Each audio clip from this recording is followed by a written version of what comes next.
क्या पूछा ईडी ने? क्या प्रधानमंत्री नरेंद्र मोदी मेरे साथ बच्चों का खेल खेल रहे हैं। मैं उनकी यातना का पैमाना चेक करना चाहता हूं। मैं चाहता हूं कि प्रधानमंत्री अपनी यात्रा दें जितना दे सकते हैं। क्या मिला? जितने बेईमान हैं, देश के लाखों करोड़ लूटने वाले सब मोदी के साथ हैं। जो ईमानदार हैं, जो उनके खिलाफ हैं, उनके खिलाफ कार्रवाई हो रही है। संजय सिंह ने अदालत में जाते वक्त नरेंद्र मोदी जी के ऊपर बड़े गंभीर आरोप लगाए और उसके बाद में अदालत में जाकर के जज साहब के सामने संजय सिंह ने कह दिया कि यह मेरा एनकाउंटर कर सकते हैं।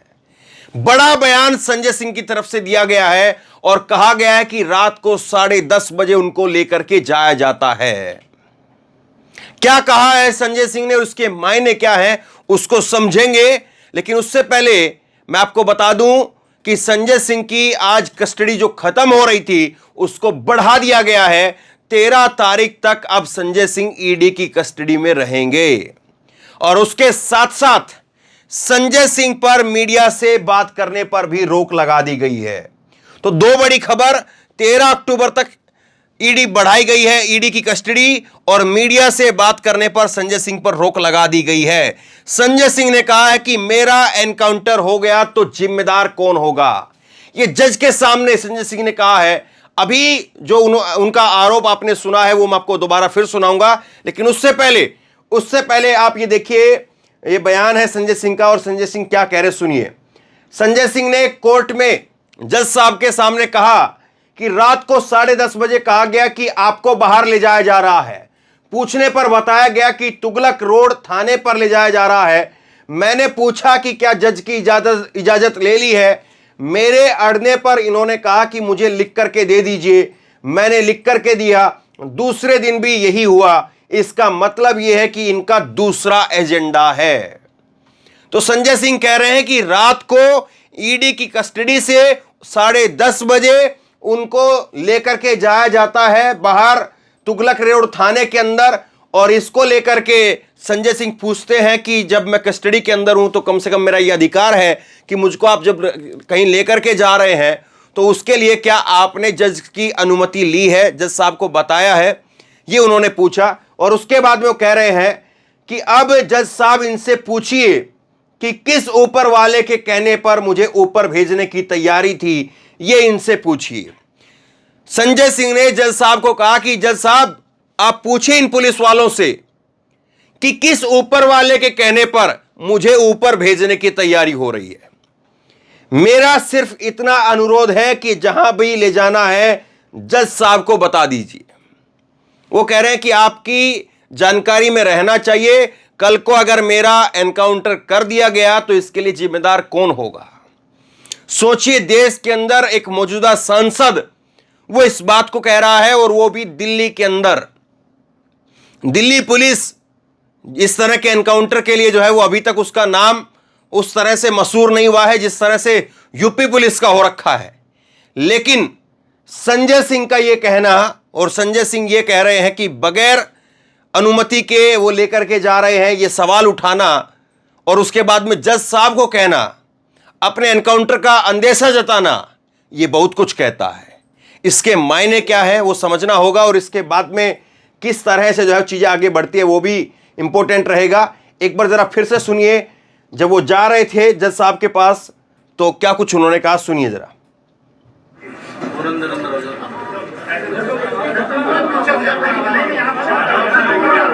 संजय जी, अमानत के यहाँ भी छापे पड़े हैं ईडी के, इनका उत्पीड़न जारी रहेगा। अमानत को लेकर के कहा कि अमानत खान के ऊपर जो छापे पड़े हैं उसको लेकर के जब सवाल पूछा गया कि अमानत खान पर भी छापे पड़े हैं तो उन्होंने कहा कि उत्पीड़न इनका जारी रहेगा। और इससे पहले जो बयान दिया था, इससे पहले जो कहा था कि प्रधानमंत्री मेरे साथ बच्चों का खेल खेल रहे हैं, मुझे यातनाएं दी जा रही हैं और मैं प्रधानमंत्री की यातनाओं को टेस्ट कर रहा हूं। एक बार जरा वो भी सुनिए। क्या पूछा ईडी ने? क्या प्रधानमंत्री नरेंद्र मोदी मेरे साथ बच्चों का खेल खेल रहे हैं। मैं उनकी यातना का पैमाना चेक करना चाहता हूं। मैं चाहता हूं कि प्रधानमंत्री अपनी यात्रा दें जितना दे सकते हैं। क्या मिला? जितने बेईमान हैं, देश के लाखों करोड़ लूटने वाले, सब मोदी के साथ हैं। जो ईमानदार हैं, जो उनके खिलाफ हैं, उनके खिलाफ कार्रवाई होगी। अब सवाल यह है कि संजय सिंह का क्या वाकई एनकाउंटर हो सकता है और क्या बदले की कार्रवाई की जा रही है, क्या बदले की भावना से कार्रवाई की जा रही है। अमानतुल्लाह खान के घर पर छापा पड़ा, रेड मारी गई, इसको लेकर के राघव चड्ढा ने विस्तार से एक प्रेस कॉन्फ्रेंस की है और उसके अंदर बताया कि कैसे इसी मामले को पहले एसीबी ने जब इस मामले को उठाया तो उस मामले में कैसे कोर्ट ने फटकार लगाई थी और उस मामले को अब दोबारा ईडी के पास भेज दिया है। और इस तरह से अगर आप करते रहेंगे तो फिर कभी जांच खत्म ही नहीं होगी कि एसीबी ने जब इस मामले को उठाया तो जज साहब ने उसमें फटकार लगाई, उसके बाद आपने इस मामले को ईडी को भेज दिया, कल को आप इस मामले को सीबीआई को भेज देंगे और परसों आप इस मामले को उठा करके रो को भेज देंगे। तो ऐसे तो फिर चीजें चलती रहेंगी। विस्तार से सुनिए राघव चड्ढा इन दोनों मुद्दों को लेकर के क्या कह रहे हैं। एक महत्वपूर्ण विषय पे आज आम आदमी पार्टी ने प्रेस कॉन्फ्रेंस बुलाई है और अपनी प्रेस कॉन्फ्रेंस की शुरुआत में मैं बड़ी बेबाकी से ये कहना चाहता हूं कि भाजपा शासित राज्यों में एजेंसियां साइलेंट हैं और गैर भाजपा शासित राज्यों में एजेंसियां वायलेंट हैं। In BJP ruled states agencies are silent and in non-BJP ruled states agencies are violent। साथियों, 2004 से लेकर 2014 के बीच जब यूपीए की सरकार थी, 10 सालों में इन्फोर्समेंट डायरेक्टरेट ने मात्र 112 जगह रेड करी, लेकिन 2014 से लेकर 2023 तक इन 9 सालों में इसी इन्फोर्समेंट डायरेक्टरेट ने 3100 जगहों पर रेड करी। और सिर्फ ये नहीं, जितने मुकदमे सीबीआई और ईडी ने पिछले कुछ सालों में नेताओं के खिलाफ करे हैं, उसमें से 95% केसेस विपक्ष के नेताओं के खिलाफ हैं। 95% of the cases registered by CBI and ED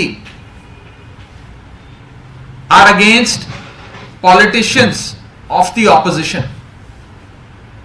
यानी कि द्वेष की भावना से, बदले लेने की भावना से कोई भी व्यक्ति भाजपा के खिलाफ आवाज ना उठाए, उसकी आवाज कुचलने की भावना से इन एजेंसियों को लोगों पे छोड़ा जाता है। और खास तौर पे जब से इंडिया का गठबंधन हमारा बना, एक मजबूत गठबंधन बना जिसमें भारत देश की 135 करोड़ आबादी समा रही है, देश के कोने कोने से बड़े बड़े राजनीतिक दल, बड़े बड़े नेता साथ आए देश को बचाने के लिए। जब से इंडिया गठबंधन बना है तब से इन एजेंसियों की द्वारा की जा रही रेड, द्वारा की जा रही जांचें, द्वारा की जा रहे समन्स इशू लगातार बढ़ते जा रहे हैं। आए दिन हम देखते हैं कभी तमिलनाडु में डीएमके के मंत्री या नेताओं के यहां रेड चल रही होती है, कभी बंगाल में ममता बनर्जी की पार्टी तृणमूल कांग्रेस के मंत्रियों नेताओं पर रेड हो रही होती है, कभी महाराष्ट्र में शिवसेनाओं के नेताओं को पकड़ के जेल में डाला जा रहा होता है, कांग्रेस के नेताओं पर रेड चल रही होती है। और आम आदमी पार्टी से तो विशेष प्यार है, हमारे तो कई नेताओं को इन्होंने पकड़ के झूठे मुकदमों में जेल में डाल दिया। तो एक माहौल बनाया जा रहा है कि बस विपक्ष के और इंडिया गठबंधन के नेताओं को पकड़ के जेल में डालो। ये वही लोग करेंगे जिन्हें डर लगता है इंडिया गठबंधन से। ये उनका डर, उनका खौफ दिखाता है और कुछ नहीं दिखाता। रख लेंगे 4 दिन, 10 दिन, महीना अंदर, कोर्ट से छूट जाएंगे, लेकिन ये आपका डर, आपके मन का खौफ दिखाता है। साथियों, आज अगर इन केसों से मुक्ति किसी भी नेता को पानी है तो वो भाजपा ज्वाइन कर सकता है, या किसी भी नेता की पार्टी को, पॉलिटिकल पार्टी को इन सारे मुकदमों से निजात पानी है तो वो एनडीए गठबंधन का हिस्सा बन सकता है। क्योंकि जैसे ही आप बीजेपी या एनडीए ज्वाइन कर लोगे, ये सारे मुकदमे आपके बंद हो जाएंगे। और इसके कई उदाहरण हैं। असम के एक बड़े नेता, बंगाल के एक शारदा चिटफंड में अक्यूज माने जाने वाले बड़े नेता, इरिगेशन स्कैम वाले महाराष्ट्र के एक बड़े नेता, कई ऐसे बड़े नेता हैं जिन पर हजारों करोड़ों के घोटाले के आरोप लगे। ईडी सीबीआई ने जांचें करी, लेकिन उस नेता ने अपनी पार्टी छोड़कर भाजपा ज्वाइन कर ली, सारे मुकदमे बंद हो गए। तो यह कहने में मुझे कोई गुरेज नहीं है कि जो बीजेपी में चला जाएगा वो इनाम पाएगा, और जो बीजेपी के खिलाफ आवाज उठाएगा उसके घर ईडी नाम का मेहमान आएगा। यह आज देश की वास्तविकता है, इस देश के लोकतंत्र की सच्चाई है। अब आते हैं आम आदमी पार्टी के मुकदमों पे। आम आदमी पार्टी के खिलाफ जो इन लोगों ने दुनिया जहां के झूठे आरोप लगाए, हमारे मंत्री सत्येंद्र जैन जी पर झूठे आरोप लगाकर गिरफ्तार किया। एक फूटी कौड़ी उस पूरे केस में बरामद नहीं हुई, ना मिली, क्योंकि कुछ गलती थी नहीं, कुछ घोटाला था ही नहीं, तो क्या मिलेगा। हमारे नेता आदरणीय मनीष सिसोदिया जी को झूठे आरोप लगाकर जेल के पीछे रखने की कोशिशें करी गई। एक फूटी कौड़ी आज तक कभी एक एजेंसी को नहीं मिली। 1000 जगहों से ज्यादा जगहों पर रेड हो गई, एक नया पैसा नहीं मिला, घोटाला हुआ ही नहीं तो क्या मिलेगा। हमारे नेता संजय सिंह जी, जो सबसे मजबूती से अगर कोई भाजपा का विरोध करता है, संसद के भीतर भी और संसद के बाहर भी, आज उस विरोध की सजा संजय सिंह जी को भाजपा ने दी और सलाखों के पीछे डाल दिया, मनगढ़ंत आरोप लगाकर। अब इसी प्रकरण में आज हमारे दिल्ली के एक बहुत ही प्रसिद्ध और लोकप्रिय विधायक, जो कई बार विधायक रहे, अमानतुल्लाह खान साहब, ओखला विधानसभा से हमारे विधायक हैं, उन पर सुबह से ईडी की छापेमारी, इन्फोर्समेंट डायरेक्टरेट की रेड चल रही है। मैं पहले आपको साफ कर दूं और पूरे फैक्ट्स लेकर आया हूं, आज तथ्यों के आधार पर बात करेंगे। जिस विधायक पर, आम आदमी पार्टी के जिस विधायक पर आज रेड चल रही है, इसी मसले में हमारे इस विधायक को पिछले साल सितंबर के महीने में गिरफ्तार किया गया था एक एजेंसी द्वारा, जिस एजेंसी का नाम है ACB, एंटी करप्शन ब्रांच। यानी कि कोई एक कथित अपराध हुआ जिसके बारे में मैं भी आपसे बात करूंगा विस्तार से, और उस कथित अपराध के चलते ACB ने उन्हें पिछले साल सितंबर में 16 सितंबर को गिरफ्तार कर लिया।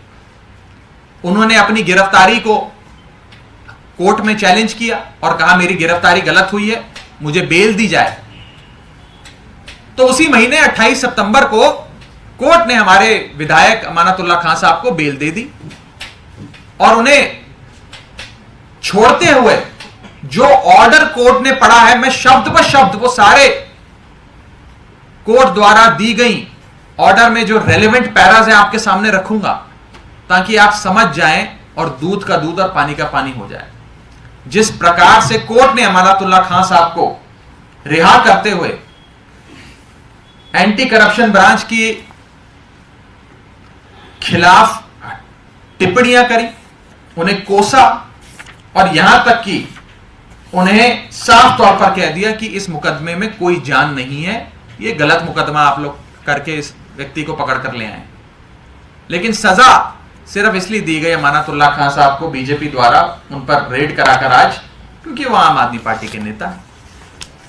मैं साफ तौर पे बता दूं कि कोर्ट ने पिछले साल इसी मुकदमे में, जिस मुकदमे में आज अमानतुल्लाह खान साहब पे ईडी की छापेमारी चल रही है, इसी मुकदमे में इसी कथित अपराध के लिए कोर्ट ने क्या कहा वो आप मेरी जुबानी सुनिए। मैं कोर्ट के रेलेवेंट पैराज आपको पढ़ के सुनाना चाहूंगा।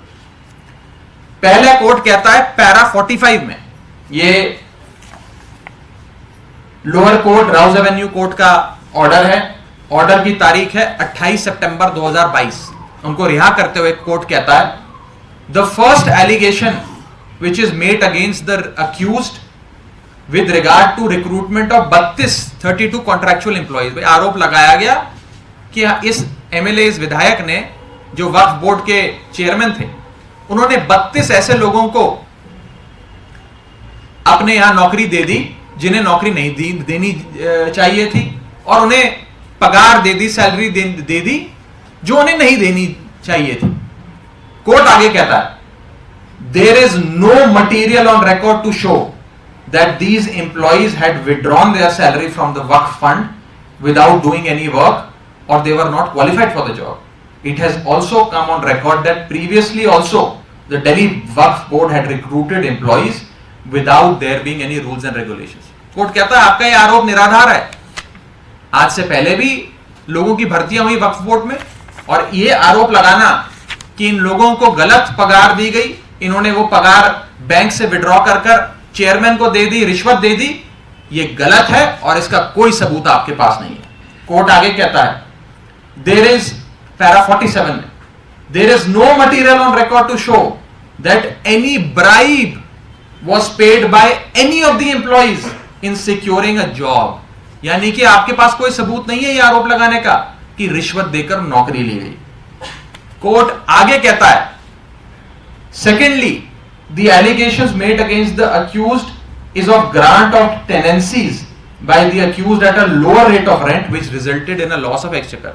कोर्ट कहता भाई आपका दूसरा आरोप है कि इस शख्स ने, चेयरमैन वक्फ बोर्ड ने, वक्फ बोर्ड की कुछ संपत्ति को बहुत कम किराए, सस्ते किराए पर चढ़ा दिया और सरकार का नुकसान हो गया उससे। कोर्ट कहता मैंने इस मसले में सारे सबूत पढ़े और उसके बाद मैं कहना चाहता हूं, पैरा 49 में, from the said document it is apparent that the tenancies have been created at a higher rent than the reserve price, and also the rent is higher than the previous rent being taken. Therefore, it is prima facie shown that no loss to exchequer has been caused with regard to creation of tenancies pertaining to Waqf property. Court कहता है आपका यह आरोप झूठ है, गलत है। जो मार्केट रेट रेंट का है उससे कहीं ज्यादा रेंट पे इन प्रॉपर्टीज को चढ़ाया गया, सरकार को कोई नुकसान नहीं हुआ, और आपका यह आरोप भी निराधार है। कोर्ट आगे कहता है, there is no material on record to show that loss has been caused to the exchequer. आपके पास कोई सबूत नहीं है यह कहने के लिए कि सरकार को रत्ती भर पैसे का भी नुकसान हुआ इस केस में। इसके बाद आगे कहता है court, there is no material on record to show that any contractual employee after withdrawing the salary amount has repaid to the concerned person. No material on record to show that the contractual employees were paid salaries without performing duties. और अंत में court कहता है, from the aforesaid discussion it can be prima facie held that the allegations against the accused are not grave and not serious in nature. यानी कि जो आरोप आप लगा रहे हैं वो आरोप ना संगीन है ना गंभीर है, फर्जी सा मुकदमा करके ले आए हो, मैं इनको बेल देता हूं, इनको रिहा करता हूं। एंटी करप्शन ब्रांच को फटकार लगाते हुए कोर्ट ने हमारे पार्टी के विधायक जिनके घर पर आज ईडी की छापेमारी चल रही है उनको रिहा कर दिया, उनको बेल दे दी। अब इस देश की विडंबना देखिए, भारतीय जनता पार्टी का आप आक्रमण देखिए। एक एजेंसी ने पकड़ा, कोर्ट ने फटकार लगाकर रिहा कर दिया। अब उसी मुकदमे में इन्होंने दूसरी एजेंसी को भेज दिया, कल को सीबीआई भेज देंगे, परसों इनकम टैक्स भेज देंगे, उसके बाद रॉ भेज देंगे। ये तो रोजाना कोई नई एजेंसी एक ही कथित अपराध में भेजे जाएंगे जिस मसले में कोर्ट पहले ही एजेंसी को फटकार लगाकर अभियुक्त को बेल दे चुका है, रिहा कर चुका है। इस देश के क्रिमिनल जस्टिस सिस्टम में हो क्या रहा है यह आज इस बेल ऑर्डर और इस ईडी की छापेमारी के जरिए आपके सामने रखना चाहूंगा। कोर्ट आगे कहता है अंत में, accused has attended the previous 20 cases in which he has been discharged or acquitted, which also shows that he has submitted himself to the process of law. There is no chance of tampering of evidence and therefore we give bail to the concerned accused. यानी कि ना ही कोई ऐसा लगता है कि ये evidence से छेड़छाड़ करेंगे।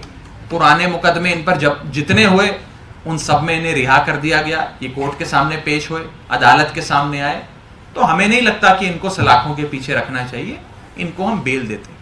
आज इसी मुकदमे में एनफोर्समेंट डायरेक्टरेट ने, इसी झूठे मुकदमे में जिसमें एक कोर्ट इन्हें रिहा कर चुका है, आज इसी मुकदमे में ईडी इन पर रेड कर रही है। यह है एजेंसियों का और भाजपा का असली चेहरा जो जनता के सामने आना चाहिए। मैं साफ तौर पर कहना चाहता हूं, आम आदमी पार्टी वो पार्टी है जो एजेंसियों के आक्रमण से डरती नहीं है। सच्चाई, धर्म और ईमानदारी आम आदमी पार्टी के खेमे में है और अंत तक हम इस लड़ाई को लड़ते रहेंगे। इसी के साथ साथ मैं ये भी बड़ी बेबाकी से कहना चाहता हूं कि एक नहीं 1000 कोशिशें भाजपा कर ले, जिस मर्जी नेता को आम आदमी पार्टी के पकड़ के जिस मर्जी अपराध में, कथित अपराध में जेल में डालने का प्रयास कर ले, अंत में जीत सच्चाई की, ईमानदारी की, अरविंद केजरीवाल की और आम आदमी पार्टी की होगी। और जैसे जैसे लोकसभा के चुनाव नजदीक आ रहे हैं, वैसे वैसे एजेंसियों द्वारा एक घबराई हुई भाजपा का आक्रमण बढ़ता रहेगा। न जाने कितने नेताओं पर गाज गिरेगी, लेकिन हम भगत सिंह के चेले हैं, हम डरने वाले नहीं हैं, डट कर सामना करेंगे, डट कर लड़ाई लड़ेंगे।